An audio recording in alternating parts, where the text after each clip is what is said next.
नमस्कार, मैं Rahul Kumar Jha origin of success के यूट्यूब चैनल पर आप सभी का हार्दिक स्वागत करता हूं। दोस्तों, आज हम लोग आधुनिक भारत के एक महत्वपूर्ण टॉपिक को पढ़ने जा रहे हैं जिसका नाम है भारतीय राष्ट्रीय कांग्रेस। भारतीय राष्ट्रीय कांग्रेस एक ऐसा टॉपिक है कि हमारा संपूर्ण आधुनिक भारत इसी के इर्द गिर्द घूमते नजर आ रहा है। तो आज हम लोग भारतीय राष्ट्रीय कांग्रेस के बारे में जानेंगे। भारतीय राष्ट्रीय कांग्रेस में हम लोग 4 पॉइंट को मुख्य रूप से देखेंगे। पहला, इसकी पृष्ठभूमि, भारतीय राष्ट्रीय कांग्रेस का गठन कैसे हुआ, किस हालात में हुआ, तो उसकी पृष्ठभूमि को जानेंगे। उसके बाद उसके उद्देश्य को जानेंगे कि इस संस्था को स्थापित करने के क्या उद्देश्य थे, और उसके बाद कई अलग अलग सिद्धांत हमें नजर आते हैं भारतीय राष्ट्रीय कांग्रेस के स्थापना के संबंध में, तो इसको जानेंगे। और अधिवेशन जो सबसे ज़्यादा इम्पोर्टेंट है, अधिवेशन और उससे संबंधित महत्वपूर्ण तथ्य, इसको हम लोग अगले वीडियो में करेंगे। अभी हम लोग पृष्ठभूमि, उद्देश्य और सिद्धांत को देखने की कोशिश करेंगे। सबसे पहले भारतीय राष्ट्रीय कांग्रेस की पृष्ठभूमि को यदि हम लोग बात करें तो हम लोग जानते हैं कि कांग्रेस की स्थापना को यदि हम लोग देखें तो ये 1885 ईस्वी में कांग्रेस की स्थापना हुई। इससे पहले एक महत्वपूर्ण घटना थी 1857 की क्रांति। 1857 की क्रांति, जो कि भारत का प्रथम स्वाधीनता संग्राम, प्रथम स्वतंत्रता संग्राम कहा जाता है, यह भी एक इनकी पृष्ठभूमि में महत्वपूर्ण भूमिका अदा करता है। क्योंकि 1857 की क्रांति एक ऐसी क्रांति थी जिसने यह दिखाया कि भारतीयों में एक जागरूकता उत्पन्न हो गया है। भारतीय अब मुक्ति चाहते हैं, अंग्रेजों से मुक्ति चाहते हैं। तो 1857 की क्रांति से भारतीयों में एक चेतना पैदा हुई, और यह चेतना एक राष्ट्रीय चेतना के रूप में विकसित हुई, और ये भी भारतीय राष्ट्रीय कांग्रेस के जन्म की एक महत्वपूर्ण भूमिका निभाती है। 1857 क्रांति के बाद A.O. ह्यूम, जो कि एक सिविल सर्वेंट थे, एक रिटायर्ड सिविल सर्वेंट थे, A.O. ह्यूम, इन्होंने भारतीय महाद्वीप का दौरा किया था। अंग्रेजी सरकार की ओर से इन्हें भारतीय महाद्वीप का दौरा करने को कहा गया था और एक रिपोर्ट प्रकाशित करने के लिए कहा गया था। एक विस्तृत रिपोर्ट इन्होंने प्रस्तुत भी किया था, जिसको हम लोग 7 वॉल्यूम रिपोर्ट के नाम से जानते हैं। यह 7 वॉल्यूम रिपोर्ट A.O. ह्यूम ने प्रकाशित किया, क्योंकि 1857 की क्रांति एक बहुत बड़ी क्रांति थी और लगभग अंग्रेज इसमें हार ही चुके थे, लेकिन राष्ट्रीय भावना की कमी या छिटपुट एक जगह, एक मंच पर नहीं होने की वजह से यह क्रांति विफल रही। हम लोग टोटली रूप से अंग्रेजों को हरा चुके थे, लेकिन थोड़ी सी एकजुटता की भावना में कमी रहने के कारण हम लोग इस 1857 की क्रांति में विफल रहे थे। तो A.O. ह्यूम ने भारतीय महाद्वीप का दौरा करने के बाद 7 वॉल्यूम रिपोर्ट, उस समय के वायसराय, हम लोग जानते हैं कि उस समय में वायसराय लॉर्ड लिटन थे, और 7 वॉल्यूम रिपोर्ट उन्होंने प्रकाशित की। और 7 वॉल्यूम रिपोर्ट में जो मुख्य बात थी, उसमें कहा गया कि भारतीयों में बहुत ज्यादा असंतोष है। हम लोग जानते हैं कि ईस्ट इंडिया कंपनी की जो नीति थी, ईस्ट इंडिया कंपनी ने जो अलग अलग तरह के रूल्स, अलग अलग तरह के टैक्स लगाए थे, उसमें उसके कारण से भारतीयों में बहुत ज्यादा असंतोष था। और साथ ही 7 वॉल्यूम रिपोर्ट में A.O. ह्यूम ने कहा कि किसी भी समय 1857 की क्रांति से बड़ा विद्रोह खड़ा हो सकता है। यह बात A.O. ह्यूम ने 7 वॉल्यूम रिपोर्ट में कही थी। इसके बाद उन्होंने एक सुझाव दिया वायसराय को कि सभी नेताओं को एक मंच पर लाया जाए, सभी नेताओं को एक मंच पर लाया जाए। और इसी के कारण से 1884 ईस्वी में सर्वप्रथम भारतीय राष्ट्रीय संघ, इंडियन नेशनल यूनियन की स्थापना A.O. ह्यूम ने की थी।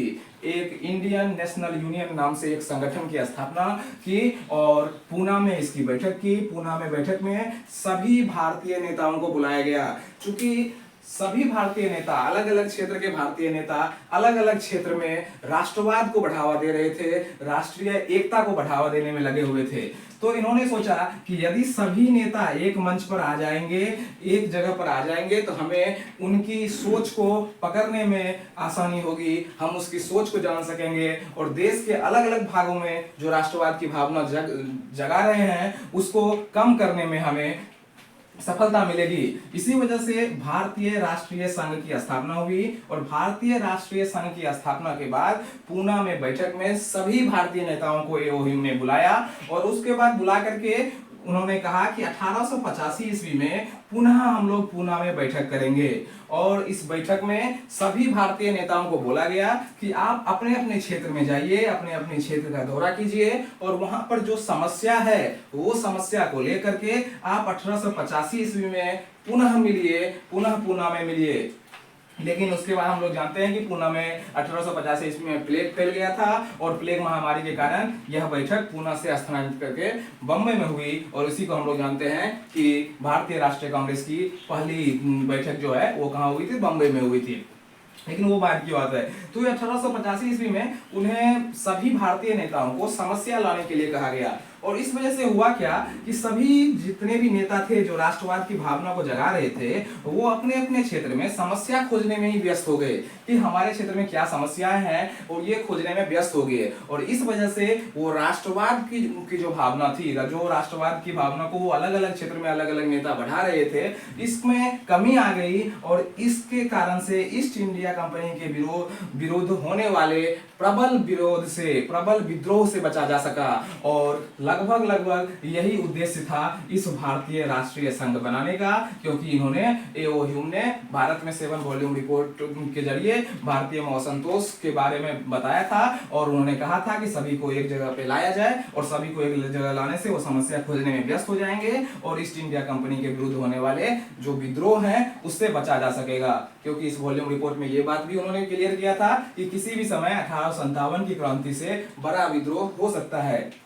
तो यही एक भारतीय राष्ट्रीय कांग्रेस की स्थापना के पृष्ठभूमि के संबंध में यही बात है कि हम लोग भारतीय राष्ट्रीय कांग्रेस की स्थापना कैसे हुई और क्यों हुई, उसके पीछे का क्या रीजन है, ये बात हम लोग इस वीडियो में जान चुके हैं। इसके बाद यदि हम लोग उद्देश्य की बात करें कि भारतीय राष्ट्रीय कांग्रेस की स्थापना के क्या उद्देश्य है, तो आपको पृष्ठभूमि से भी स्पष्ट हुआ होगा कि इसमें क्या उद्देश्य है। लेकिन अलग अलग यदि हम लोग भारतीय नेताओं की बात करें, कांग्रेस के महत्वपूर्ण नेताओं की बात करें, तो उनके उद्देश्य अलग अलग नजर आते हैं। लेकिन मुख्य रूप से ये जो पृष्ठभूमि है इसमें जो उद्देश्य बताया गया है कि ईस्ट इंडिया कंपनी के विरोध होने वाले प्रबल विद्रोह से बचाने के लिए ही जो है भारतीय राष्ट्रीय कांग्रेस यानी शुरुआत में जो भारतीय राष्ट्रीय संघ था इसकी स्थापना हुई थी। अब यदि हम लोग उद्देश्य की बात करें तो सबसे पहले हम लोग पृष्ठभूमि में ही देख रहे हैं कि पृष्ठभूमि में सभी नेताओं को एकजुट करना, एक मंच पर लाना, ताकि जो है अलग अलग जगह में जो राष्ट्रवाद की भावना बढ़ रही है उसको उसमें कमी लाया जा सके और ये लोग समस्या खोजने में व्यस्त हो जाएं और आकर के हमें बताएं। साथ ही इससे जो इनकी सोच है, अलग अलग नेता जब समस्या रखेंगे अगले बैठक में आकर के, जब अलग अलग नेता अपने क्षेत्र की समस्या को बताएंगे, ए.ओ. ह्यूम के पास बताएंगे, तो इससे नेताओं की मानसिकता की पता चलेगा कि आखिर वो लोग क्या सोच रहे हैं और इससे ईस्ट इंडिया कंपनी को आसानी होगी उनको समझने में। तो सबसे पहला उद्देश्य यही था कि सभी नेताओं को एकजुट किया जाए ताकि अलग अलग देश के अलग अलग भागों में जो भी राष्ट्रवाद की भावना बढ़ रही है उसमें कमी लाया जा सके या उसका पता लगाया जा सके। दूसरा था कि समस्याओं पर विचार विमर्श करना, जो अलग अलग क्षेत्रों में जो, क्योंकि 1857 क्रांति के बाद ब्रिटिश सरकार यह जान चुकी थी कि अब हम लोग केवल और केवल राज नहीं कर पाएंगे, हमें भारतीयों के लिए कुछ करना भी होगा। इसलिए उन्होंने यह भी, इसका उद्देश्य है कि समस्याओं पर विचार करना, जो अलग अलग क्षेत्रों में जो समस्या है उसके ऊपर विचार विमर्श करना, उसका समाधान करने का कोशिश करना, जो भी ये उसका उद्देश्य है। दूसरा, मधुर संबंध स्थापित करना, ये एक बहुत महत्वपूर्ण डिसीजन था भारतीय राष्ट्रीय संघ या भारतीय राष्ट्रीय कांग्रेस की स्थापना का। मधुर संबंध स्थापित करना मतलब भारतीयों और ब्रिटिशों के बीच, भारत और अंग्रेज के बीच एक मधुर संबंध स्थापित हो। और वो संबंध कब स्थापित होगा? जब एक संघ बनेगा, एक संस्था बनेगी और इस संस्था के माध्यम से भारतीय अपनी समस्या रखेंगे और यदि उस समस्या को थोड़ा सा भी ब्रिटिशर्स यदि हल कर पाते हैं तो उससे क्या होगा? आपसी संबंध में मजबूती होगी, आपस का संबंध मधुर होगा। उसके बाद जनता की मांगों को उठाना, क्योंकि अलग अलग देश के अलग अलग क्षेत्रों से समस्या को लाने के लिए कहा गया था और वो समस्या जनता की समस्या थी, तो जनता की समस्या को भी, जनता की मांगों को भी यहाँ पर उठाया जाएगा। यह भी भारतीय राष्ट्रीय कांग्रेस की स्थापना के पीछे उद्देश्य था। और तीसरा, पांचवा और अंतिम, राष्ट्रीयता का विकास। राष्ट्रीयता का विकास हम लोग जानते थे कि राष्ट्रीयता के विकास को कम करने के लिए, यानी राष्ट्रवाद की भावना को कम करने के लिए भारतीय राष्ट्रीय कांग्रेस की स्थापना की हमारी पृष्ठभूमि में पता चलता है। लेकिन राष्ट्रीयता की विकास इससे भी होगा क्योंकि सभी नेता एकजुट होंगे, एक मंच पर आएंगे। हम लोग इससे पहले जानते थे कि 1857 की क्रांति में सभी नेता एक मंच पर नहीं आ पाए, उनको एकजुटता का अभाव था और एकजुटता के अभाव ने ही हमें 1857 की क्रांति में विफल करा दिया। तो राष्ट्रीयता का विकास, इसने भारतीय राष्ट्रीय कांग्रेस के पीछे की भूमिका थी। इसके विपरीत राष्ट्रीयता का विकास वो लोग नहीं करवाना चाहते थे, वो लोग चाहते थे कि राष्ट्रीयता की भावना में कमी आए। लेकिन इस संघ ने, भारतीय राष्ट्रीय कांग्रेस ने ऑटोमेटिक ही राष्ट्रीयता के विकास में एक प्रबल भूमिका निभाई थी। यह अंग्रेजों की मतलब एक तरह से कहें कि उनके सोच के विपरीत था और यह राष्ट्रीय कांग्रेस बाद में अंततः हम लोग जानते हैं कि आधुनिक भारत में हमारा पूरा आधुनिक भारत भारतीय राष्ट्रीय कांग्रेस के इर्द गिर्द घूमता है और अंततः यह संस्था सफल होती है भारत को आजादी दिलाने में। तो राष्ट्रीयता का विकास कांग्रेस की स्थापना के पीछे का उद्देश्य नहीं था, लेकिन यह एक उप उत्पाद था, एक बाय प्रोडक्ट था। बाय प्रोडक्ट के रूप में हमें ऑटोमेटिक यह मिल गया कि एक राष्ट्रीयता का विकास हो गया भारत में। राष्ट्रीयता के विकास में और ज्यादा बढ़ावा मिला इस संस्था की स्थापना से। तो हम लोग इसके उद्देश्य के बारे में जान चुके हैं। इससे पहले हम लोग पृष्ठभूमि की बात किए हैं। इसके बाद अलग अलग सिद्धांत हमें भारतीय राष्ट्रीय कांग्रेस की स्थापना के पीछे दिखाई देते हैं। इसमें से सिद्धांत में यदि हम लोग बात करें तो सबसे पहले जो है सुरक्षा कपट का सिद्धांत है। सुरक्षा कपट का सिद्धांत, safety valve theory. Lala Lajpat Rai ने यह सिद्धांत दिया था। उन्होंने कहा कि कांग्रेस की स्थापना के पीछे सुरक्षा कपट का सिद्धांत है, सेफ्टी वाल्व थ्योरी है। क्या था यह थ्योरी, इसके बारे में यदि हम लोग जानने की कोशिश करें तो सुरक्षा कपट सिद्धांत के थ्रू उन्होंने बताया था, लाला लाजपत राय ने बताया था कि कांग्रेस मतलब अंग्रेजों ने कांग्रेस की स्थापना इसलिए की ताकि वो सुरक्षित रह सके। और काफी हद तक ये बात हमें सही भी लगती है क्योंकि अंग्रेज ने स्थापना की, एओ ह्यूम ने स्थापना किया, भारतीय महाद्वीप का दौरा किया, उसमें रिपोर्ट प्रकाशित किया, उसके बाद भारतीय राष्ट्रीय कांग्रेस की स्थापना हुई।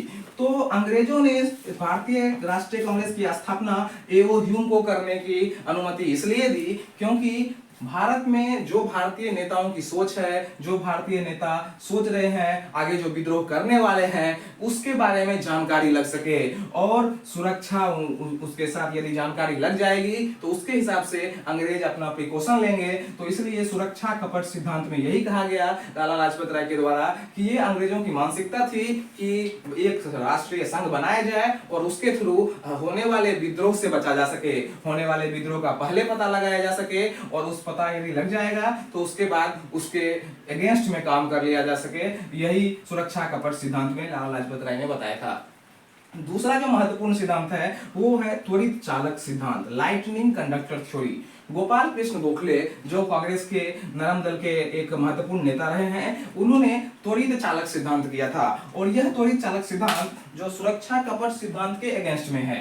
सुरक्षा कपट सिद्धांत लाला लाजपत राय ने दिया। हम लोग जानते हैं कि लाला लाजपत राय आगे जाकर के उग्रवादी दल से रहेंगे, एक्सट्रीमिस्ट नेता रहेंगे, जबकि गोपाल कृष्ण गोखले जो है उदारवादी में से रहेंगे। तो त्वरित चालक सिद्धांत सुरक्षा कपट सिद्धांत के बिल्कुल विपरीत दिखाई देता है। त्वरित चालक सिद्धांत हम लोग जानते हैं लाइटनिंग कंडक्टर थ्योरी, जो त्वरित चालक हम लोग ऊंचे ऊंचे बिल्डिंग पे लगाते हैं ताकि जो लाइटनिंग का प्रभाव हो ऊंचे बिल्डिंग पर नहीं रह सके। सेम इस सिद्धांत में यही कहा गया कि कांग्रेस की स्थापना एओ ह्यूम के द्वारा इसलिए करवाई गई क्योंकि एओ ह्यूम एक अंग्रेज थे और यदि कांग्रेस कुछ ऐसा आंदोलन चलाती है, कुछ विद्रोह करती है अंग्रेज सरकार के विरोध में, तो एओ ह्यूम चूंकि इसका संस्थापक है, एओ ह्यूम इसका कांग्रेस का पिता भी माना गया है, तो एओ ह्यूम यदि संस्थापक है तो अंग्रेज उसको दमन नहीं कर पाएंगे क्योंकि उसका भी जो संस्थापक है वो भी एक अंग्रेज है।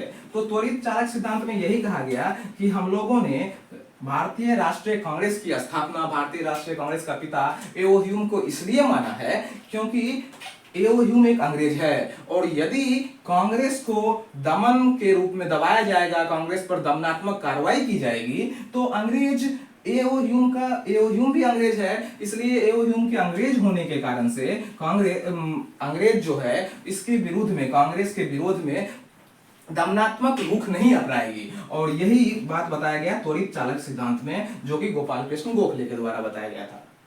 उसके बाद यदि हम लोग आधुनिक किताबों सब में बात करें तो हमें अभी रजनीकांत दत्त की एक किताब है जो जिसमें कि कांग्रेस स्थापना के पीछे षड्यंत्र का सिद्धांत भी बताया गया है कि उन्होंने बताया कि अंग्रेजों ने एक षड्यंत्र के थ्रू, एक कॉन्स्पिरेसी के थ्रू जो है भारतीय राष्ट्रीय कांग्रेस की स्थापना की, और ताकि भारत में होने वाले अलग अलग विद्रोह से बचा जा सके। तो यही था सिद्धांत भारतीय राष्ट्रीय कांग्रेस के पीछे जो भी सिद्धांत था, सुरक्षा कपट सिद्धांत, त्वरित चालक सिद्धांत, षड्यंत्र का सिद्धांत, यही कुछ सिद्धांत हमें देखने के लिए मिलते हैं। तो अभी हम लोग इस वीडियो में भारतीय राष्ट्रीय कांग्रेस की पृष्ठभूमि के बारे में, भारतीय राष्ट्रीय कांग्रेस के पीछे, भारतीय राष्ट्रीय कांग्रेस की स्थापना के पीछे क्या उद्देश्य थे, इसके बारे में जाने, और साथ ही साथ भारतीय राष्ट्रीय कांग्रेस की स्थापना के पीछे सिद्धांत को हम लोग जाने। अगले वीडियो में हम लोग भारतीय राष्ट्रीय कांग्रेस के प्रमुख अधिवेशन, जिसमें प्रथम अधिवेशन जो कि पूना में ना होकर के बम्बई में हुआ था, उसके बारे में, और इसके अलग अलग अधिवेशन जो कि स्वतंत्रता प्राप्ति और अभी भी हो रहे हैं जो, तो उस अधिवेशन के बारे में हम लोग जानेंगे और वहां से प्रश्न आते हैं। ये भारतीय राष्ट्रीय कांग्रेस के पीछे जो पृष्ठभूमि, उद्देश्य और सिद्धांत है, इससे क्वेश्चन कम आते हैं एग्जामों में, लेकिन एक हम इसके बारे में भारतीय राष्ट्रीय कांग्रेस के पीछे में जाने, इसकी प्रकृति के बारे में जाने, या इसके उद्देश्य के बारे में जाने, या फिर मेंस के व्यू से यदि देखें तो इस टॉपिक का अलग एक रोल रहता है। तो इसलिए हम लोग भारतीय राष्ट्रीय कांग्रेस के पीछे में इस वीडियो के माध्यम से जानने का कोशिश करें। अगले वीडियो में हम लोग अधिवेशन को लेकर के आएंगे। अलग अलग एग्जाम में, ऑब्जेक्टिव टाइप एग्जाम में केवल और केवल अधिवेशन से क्वेश्चन बनते हैं, जिसको हम लोग नेक्स्ट वीडियो में करेंगे। धन्यवाद।